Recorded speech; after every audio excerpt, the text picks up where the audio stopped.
If you live long enough, a lot of stuff will come against you. Somebody in your family gonna die. Somebody in here gonna get fired. Somebody here gonna get an eviction notice. Somebody gonna get laid off. Somebody company gonna close. Somebody you love gonna break up with you. That's life. But what you gonna do about it though? Life has a way of humbling you. Life will make you shut up. Life will mute you. Shut you down. Because all of us, if you live long enough, will go through a period of feeling so overwhelmed that you think of one more thing, if the phone rings one more time, if I get another text, if I get another email, and sooner or later you feel, oh God, just get me out of this.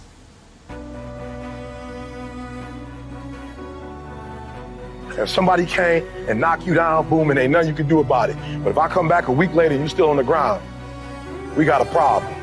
And some of you say, Eric, it ain't my fault. You're right. The way you were born, what happened to you is not your fault. But doggone it, you still on the ground after 20 years? You have absolutely nothing to do with what happened to you. It's not your fault. You got knocked on the ground. You had absolutely nothing to do with that. And I'm not blaming you for that. But if I come back a week later and you're still on the ground, that's your fault. If I come back a year later, you still on the ground, that's your fault. If you get knocked down, there's nothing you can do about it. But getting back up has every single thing to do with you. And you will promise me that from this day forward, you will not be defeated. You don't belong at the bottom, and it's time for you to get your butt from down there. It's time for you to stop being comfortable at the bottom. Get your butt up and get to where you're supposed to be. The difference is not the genetic code, the potential. It's a guy that's willing to get knocked down, finally tell someone fortune, stand back up, the perseverance to see it through, the never say die attitude. And I go in there, man, and if I don't win, I showed up, I gave my valid effort. And tomorrow I'll do the same thing. And I'll continue to throw shit against the wall. Every day I'll throw more up there, try it again. And I'll never get comfortable. It's necessary that you take charge, that you begin to stand up inside of yourself, that you dry your tears and you're not given the luxury of feeling sorry for yourself, that you got to get in a fighting mode. You can't surrender. You can't be a chump. You've got to fight back. You've got to stand up and start. So wait a minute, what is it I need to do? You've got to make yourself move even if it hurts. Many people have been written off and said, this one won't survive. And they did. It's possible. You've got to believe in your heart of hearts that it's possible that you can beat this. Your belief, your faith, your drive, your determination, your persistence, your perseverance, your spirit. Greater is he that is in you than what's out here in this world.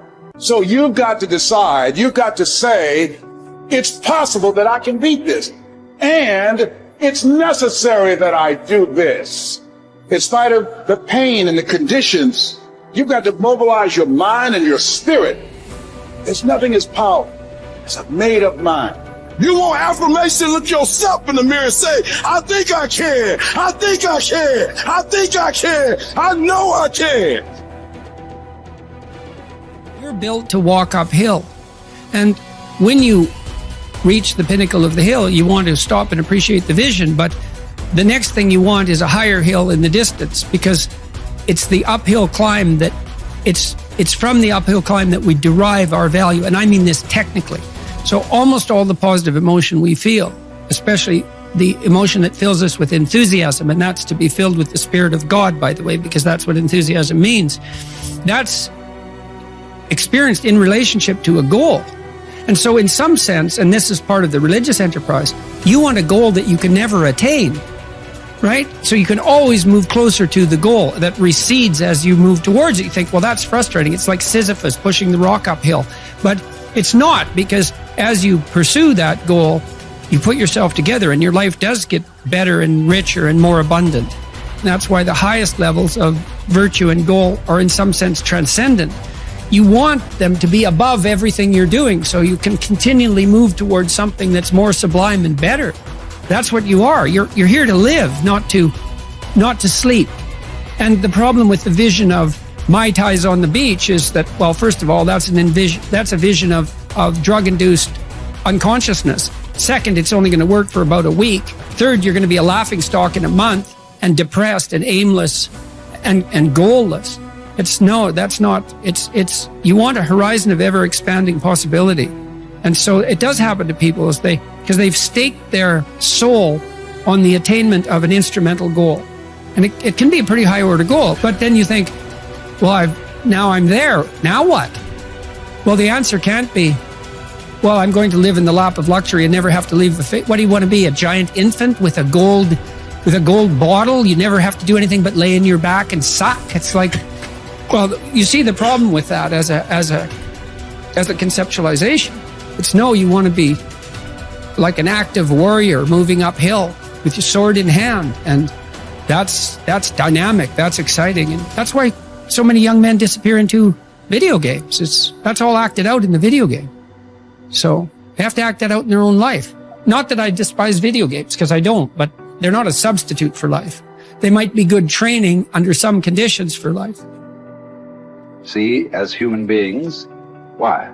The only reason why we are dominating every other creature, including massive creatures, much bigger than us, more powerful, faster, quicker, in strength, in capabilities, why we are dominating all of them is our ability to use tools, isn't it? So do not underestimate the power of the tools. If I ask you to unscrew this screw in this furniture, you try with your hands, your fingers, your fingernails, they will all break and bleed, but the screw stays right there. I give you a little screwdriver, but you don't know how to use. You poke it here, poke it here, poke it here, poke it here. No use. Only if you put it right there and use it the way you must use it, suddenly another world, isn't it? Right now, the greatest tools that we have in our hand is our own body, our mind, our emotions, our energy. These are our tools. If you harness these tools well, you will live wonderfully. If you don't harness them, you will live badly. If these tools turn against you, you will live terrible. Right now, what is it that human beings are largely suffering? No great amount of suffering is coming to you from outside. Everything is on self-help, isn't it? Poking yourself. Why? Because we gave you a sharp mind. If we had given you the brains of an earthworm, you would also be very peaceful. But to develop this level of cerebral capability, it took millions of years of evolution to get you here, isn't it? I want you to just imagine from a single celled amoeba to make you like this, how much work. And now you suffer this result. Essentially, what you're suffering is your own cerebral activity, isn't it? You have an intelligence for which you don't have a stable enough base, so it's poking you. Instead of being useful to you, it is poking you simply because this base is not stable. So one thing is to create a stable base so that this intelligence works for you. We have a huge frontal lobe, and it's 40% of our entire brain.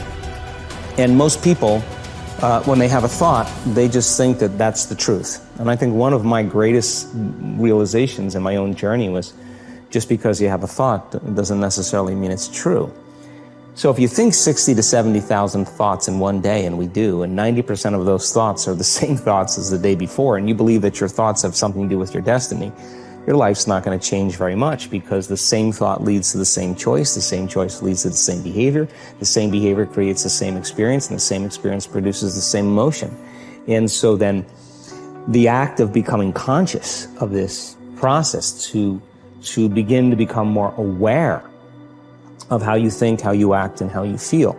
It's called metacognition. And so then, why is that important? Because the more conscious you become of those unconscious states of mind and body, the less likely you're going to go unconscious during the day. And that thought is not going to slip by your awareness unchecked, because it means to know thyself. The word meditation means to become familiar with. So as you become familiar with the thoughts, the behaviors, and the emotions of the old self, you're retiring that old self. As you fire and wire new thoughts and condition the body into a new emotional state, if you do that enough times, it'll begin to become familiar to you. So it's so important, just like a garden. If you're planting a garden, you got to get rid of the weeds. You got to take the plants from the past year and you got to pull them out. The rocks that sift to the top that are like our emotional blocks, they have to be removed. The soil has to be tenderized and broken down. You have to make room to plant a new garden. And so primarily, we learn the most about ourselves and others when we're uncomfortable. Because the moment you move into that uncomfortable state, normally a program jumps in. When that program jumps in, it's because the person doesn't want to be in the present moment and engage it consciously. So when you teach people how to do that with the meditative process, it turns out that when they're in their life, they're less likely to emotionally react. They're less likely to be so rigid and believe the thoughts they were thinking. They're more aware of when they go unconscious back into a habit, and that is what starts the process of change. And so we have to unlearn before we relearn. We have to break the habit of the old self before we reinvent a new self. We have to prune synaptic connections and sprout new connections. We have to unfire and unwire and refire and rewire. We have to unmemorize emotions that are stored in the body, then recondition the body to a new mind and to a new emotion, like deprogram and reprogram. That's the act, and it's a two-step process.